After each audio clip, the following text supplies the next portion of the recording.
This part may be easier than the logs and the sine cosines. Solving system of linear equations. Well, there are two methods. I think the fastest method is to take one of the two and multiply by some number. I'll choose to multiply everything by 3. So 2x times 3 is 6x. Negative y times 3 would be 3y, and then 1 times 3 is 3. And the reason I want this to be 3 is so that the two numbers match. If the two numbers match, that means either when we add or subtract, one of them will become 0, right? And this time if I add, negative 3y and plus 3y will become 0, so that's 0. Whereas over here, 6x plus x is 7x. And 18 plus 3 is 21. Dividing by 7 gives you 21 divided by 7, which is 3. And once you have that number, you can plug into either one. If I plug it in here, let's see, 3 plus 3y equals to 18. Subtract 3, 3y is 15. And divide by 3, and you get y equals to 5. So y is 5, x is 3. So x is 3, y equal to 5 is the answer. If the format is just like that, then if you can simply multiply one number to match them, then this will be the fastest method. However, the one that always works is the following method. You just take one of the equations, solve for one variable. So let's say, this will be method 2. So this is method 1.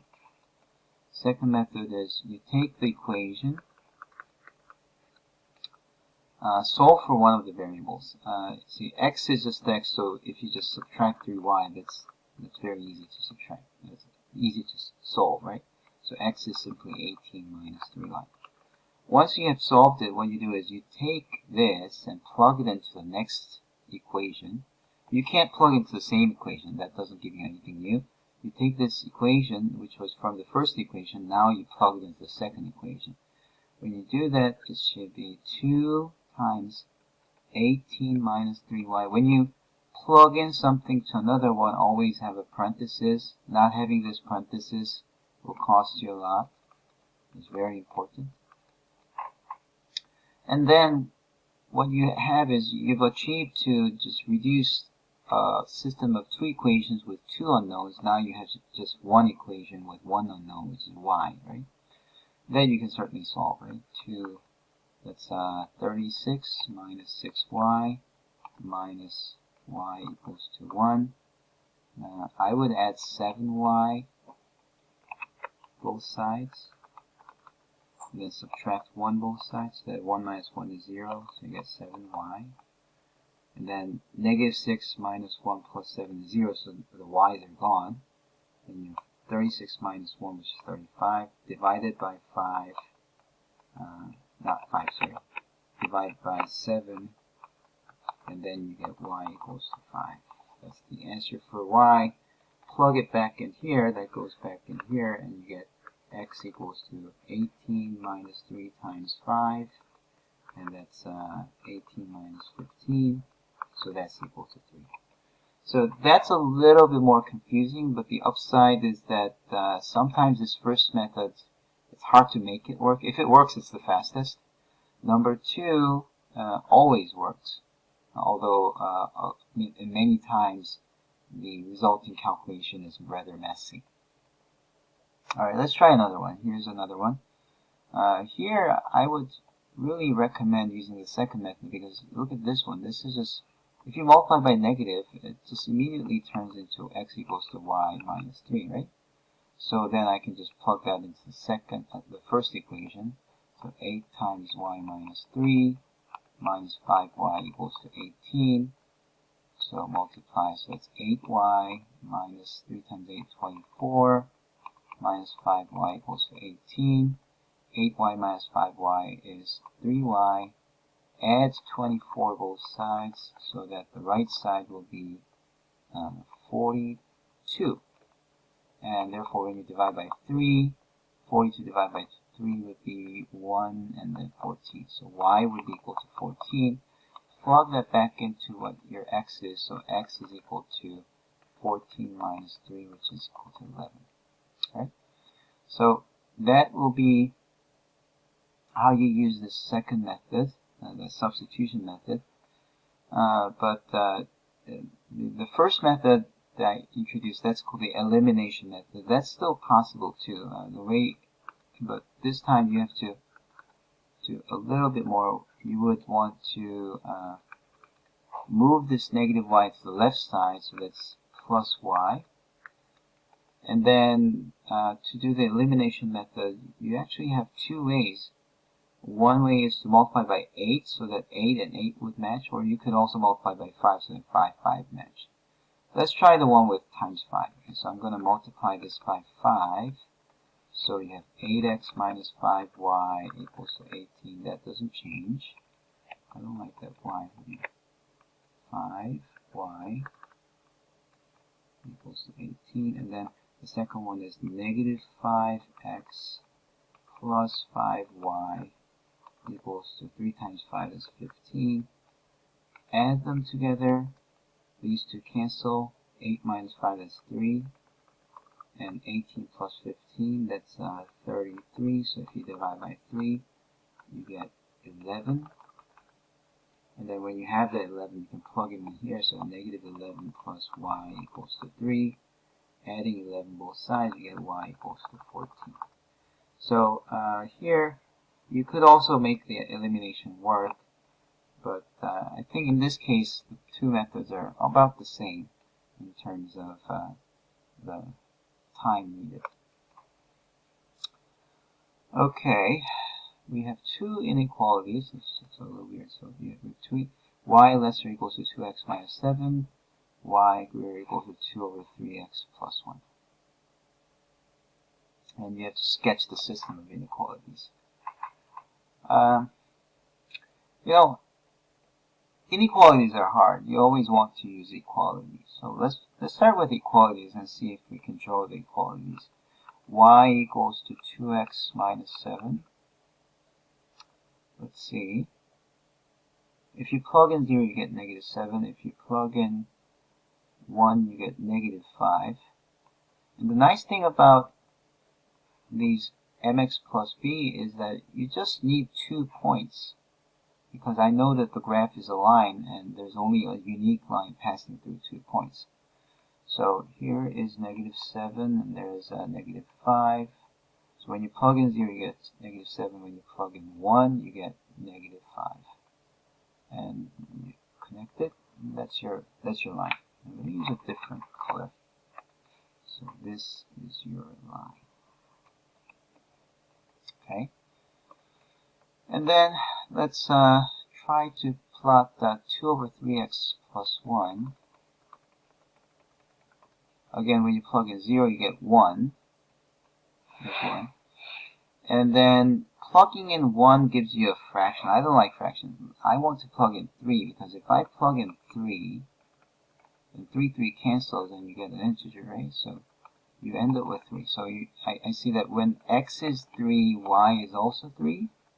So it must pass through 3, 3. So let's say 1, 2, 3, somewhere here. 1, 2, 3, 1, 2, 3 here.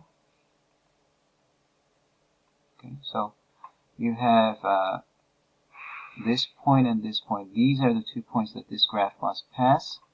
And therefore, if I connect them, I'm going to get this. All right.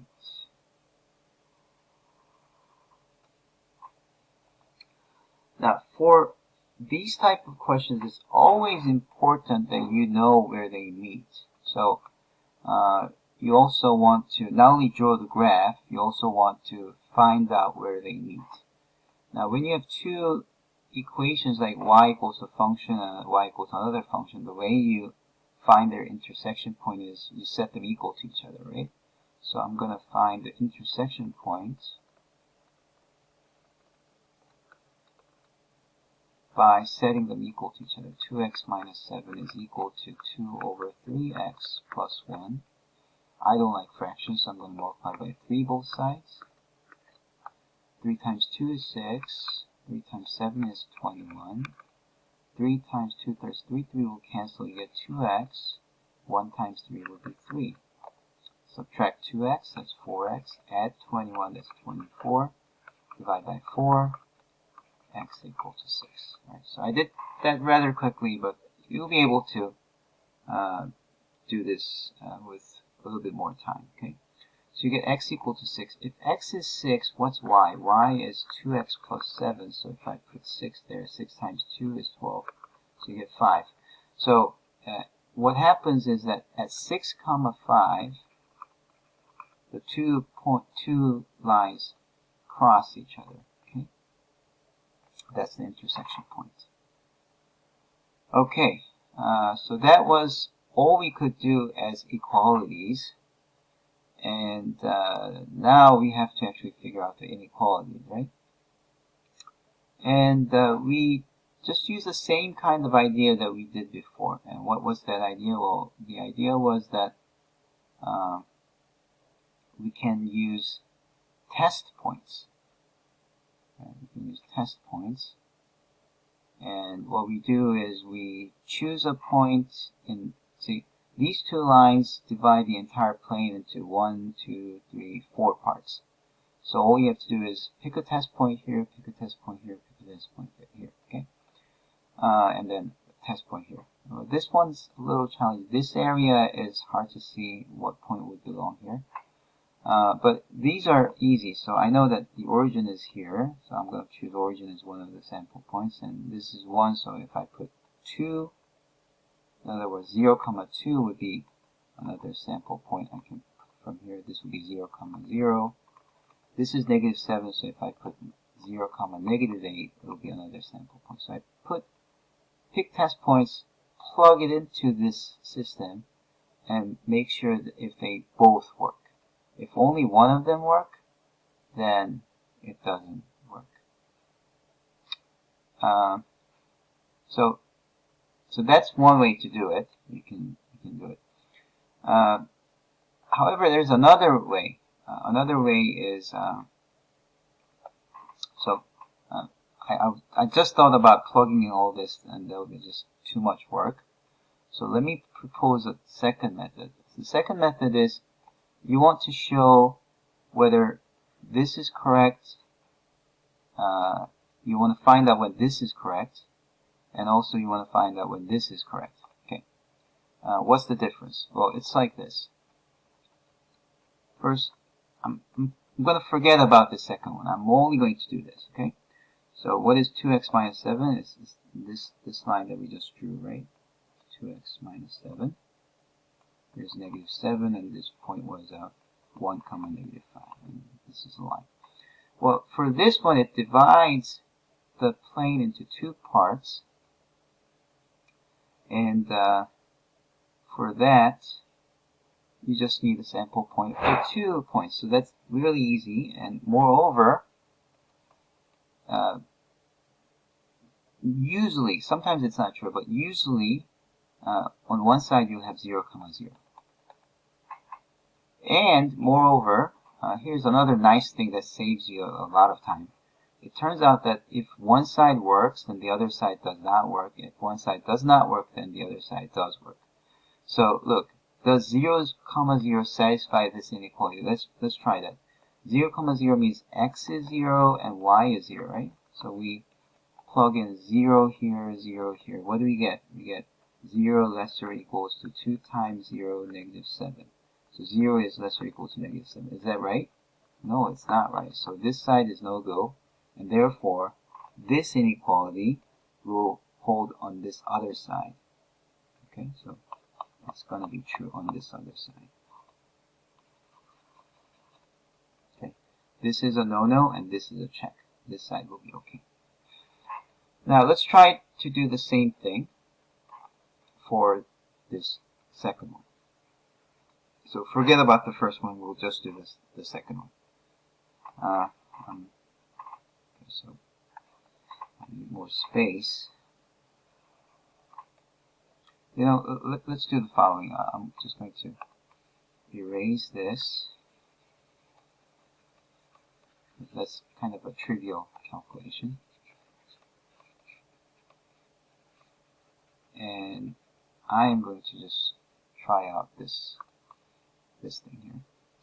So this one, I know it was it passed through 1 and it passed through 3, 3, or something like this. That's this equation. And it's this one.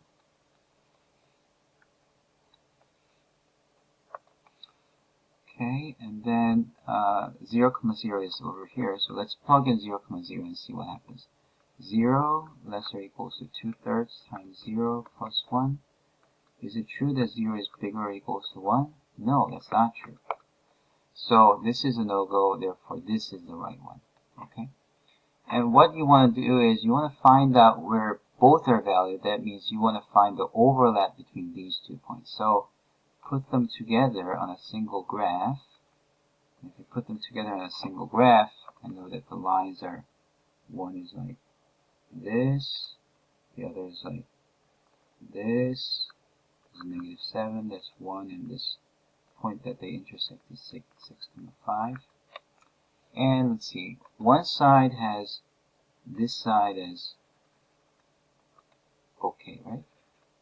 On the other hand, for this line over here, it's this side that's correct. Now where do they overlap? They just overlap here, right? And therefore you say the final answer is here. And just say answer. Okay, like this. Now, what you need is you need the overlap, and since these two boundaries are not overlapping, to be fully correct, your answer would be like this. You would have dotted line like this, another dotted line like this. This is 6, 5, and here's 1, here's -7, and actually it's this side that's correct. So that will be the answer. That will be the domain where the system of inequalities is true. Now, to give you a little context, you'll be doing this a lot if your curriculum requires you to take operations, optimization and operations. So later on, you might have to do this a lot. Okay, so let's see here another of these type. So let's draw the graph using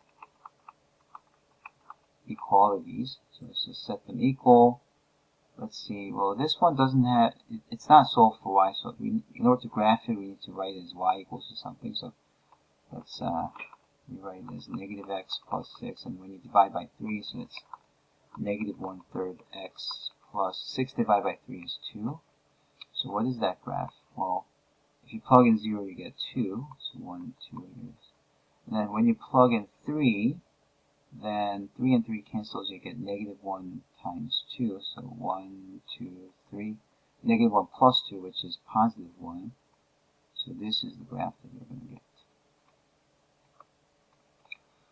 How about this? 2x minus 3y equals to -6. Move the 2x to the other side, -3y equals to -2x minus 6. Divided by -3, so you get -2 divided by -3, that's +2 divided by +3. And then -6 divided by -3, that's +2. See, if you divide negative by negative, it's plus, right? When you plug in 0, you also get 2. And when you plug in 3, you get 3 cancels, you have 2 plus 2, so at 3, it actually gives you 4. Okay, so those are the lines. However, we don't have to figure out the intersection this time because they both have the y-intercept as 0, 2. So that's the intersection point. And now let's try to figure out the domain separately. So first, this one. The line that we had first, here's 2, goes like that. Right? At 3, you get 1. Okay. Now let's plug in 0, 0. Let's see what happens. 0, 0. If I plug in 0 minus 3 times 0, this equals to negative 6. Well, this will be 0. Is that greater than negative 6? Yes. Check. So the point with the 0 is the one that will be shaded using... Oh, sorry. I was using the wrong one.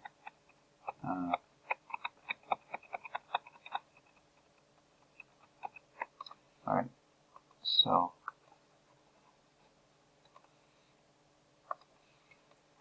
I'm trying to do this one, right? So I should put 0, 0 there. It's 0 plus 3 times 0 less than 6. Well, that's still 0. Is 0 less than 6? Yes. So it's a check, therefore this is correct. Okay, so I was right anyway, so that was a mistake. Okay, what about the second one? This second one has this graph. And again, 0, 0 it falls on one side. So if I plug in 0, 0, 2 times 0 minus 3 times 0, greater or equal to negative 6, that's just 0, greater or equal to negative 6. And that's true. Right? So a check, therefore, it's this side that's true. So over here, what you can say is that for this line, it's this one. And for this line, it's this one, right? And it's this overlap that does work. Now, however, to fully draw, you have to be a little careful because this is strict inequality. So you have to say that the first one, the domain does not contain the line. This line is not part of the solution. So you have to put a dotted line here. So what you end up with is you have a dotted line this way, and you have a solid line this way with dotted line, and the domain that's really correct is here. So it's this one with dotted line and here. That is the solution of sketch of the domain. Okay, last question. Y is less than x squared. This time it's not a line, but I know what this graph is. This is y equal to x squared. Okay. This is a parabola. It's one of the graphs that you have to memorize, right? And then y equals to 2x plus 3. Well, that has a 3 as its y-intercept. If you plug in 0, you get 3. And if you plug in 1, you get 1 times 2 plus 3, that's 5, 1,5. So it's a straight line that's doing this. Now, I see that they meet at 2 points. What would that be? Well, to find the intersection, you need to set them equal to each other. So you say x squared equals to 2x plus 3. Subtract both sides, x squared minus 2x minus 3 equal to 0. And I can factor that as x minus 3. X plus 1 equals to 0, and then x is 3 or negative 1. For each of these, y is x squared, so you get 9 and positive 1. So intersection points are the following. It's 3, 9 and negative 1, 1. In other words, this part here would be 3, 9, and this will be negative 1, 1. All right. Next, what we need is you need to think about each inequality. So let's see. First, y less than or equal to x squared. Now this time we have a problem. 0, 0 is right at the boundary, so we cannot use that as a test point. In that case, just go down by 1 or go up by 1. So I guess up by 1 is easy because this is a 0, 1, right? So let's see if 0, 1 works or not. So that means x is 0 and y is 1. So y is 1 less than 0 squared. Is that true? Well, this would mean 1 is less than 0, and that's a no. So that's a no-go. Therefore, this is not the right one. Therefore, the other side is the correct interval. So, therefore, we conclude that it's this side that's true. Okay, let's try the second one. This one here. Y greater, so here's 3, y equals to 2x plus 3. That one I can still use 0, 0, so I'm going to plug in 0, 0. So 0 into y, so here into y I put 0, and then 2 times 0 plus 3, and 3, is 3 less than 0? No. No, no, no. And therefore, it's this side that is correct. Now put them together, whether they overlap, so you have one side being, this is the region for the first inequality, and this is the region for the second inequality. So the parts that they overlap is actually here and there. There are two parts. So let's try to draw that. The final answer, so I'll just put the answer here. Answer would be, well, they are both strict inequalities, so all these lines should be really dots. So I'm going to put a dot here, and another dot here, and your intersection should be clearly written, 3, 9, and this would be -1, 1, and then you want to sketch this as right here, right. Okay, so that is the correct answer.